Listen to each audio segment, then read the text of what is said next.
I think certainly being focused on something that you're confident will have high value to someone else, and just being really rigorous in making that assessment, because people tend to, a natural human tendency is wishful thinking.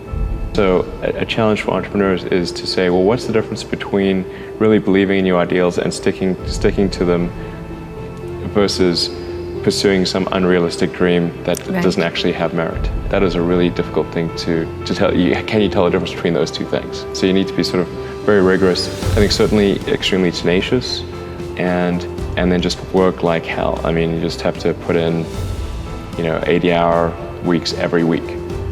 All those things improve the odds of success. If other people are putting in 40-hour work weeks and you're putting in 100-hour work weeks, then even if you're doing the same thing, you know that you will achieve in 4 months what it takes them a year to achieve.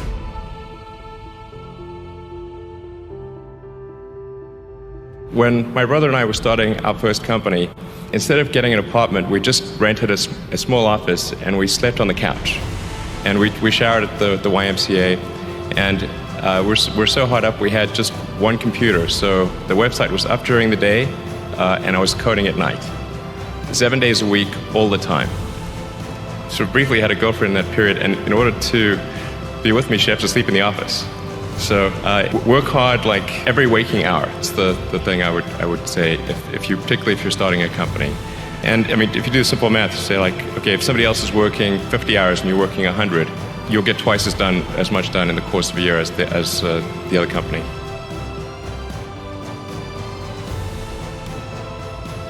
In 2001, was talking to a friend of mine. He asked me what I was going to do after PayPal, and I thought, well, I was wondering, like, I'd like to get involved in space, but I just didn't think there was anything I could do as an individual. But I was curious as to when NASA would be sending a team to Mars, because that was always going to be the thing to do after the moon.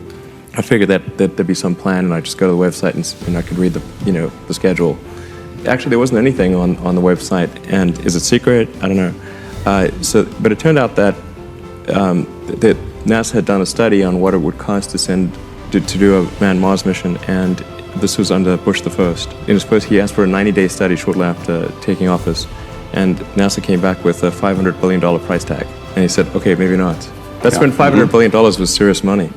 So then that got totally shelved, and it was like you were not allowed to talk about any kind of crewed mission to Mars at NASA. Anyway, but I thought, well, if I can do something that would galvanize public interest, and then that public interest would translate to additional appropriations for NASA and increase the budget, then maybe they could do it.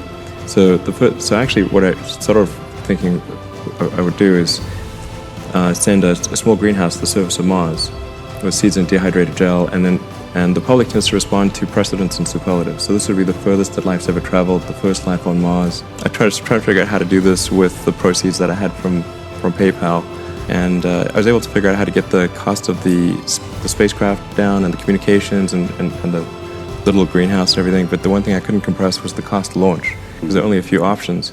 And the US options were way too expensive, and so I ended up going to Russia 3 times to try to buy. It wouldn't really matter. Like, I actually came to the conclusion that my initial premise was wrong. It's really fundamental to psyche. So if people think there's a way, I think it would actually get a lot of support. It can't be just banging your head against the wall. I got to believe that this can be done without breaking the federal budget. So that's when I said, okay, well, is there some way to affect the cost of space transport? And got together with a group of people over a series of Saturdays just to try to understand, is there something fundamentally super expensive about rockets, or can the cost be substantially improved? We had a bunch of those kind of brainstorming sessions, and I couldn't see any fundamental obstacle to improving the cost of rockets. So that's when I started SpaceX. At the point, I would say the probability of success was definitely less than 50%. I thought it would most likely not succeed. But it was worth a try.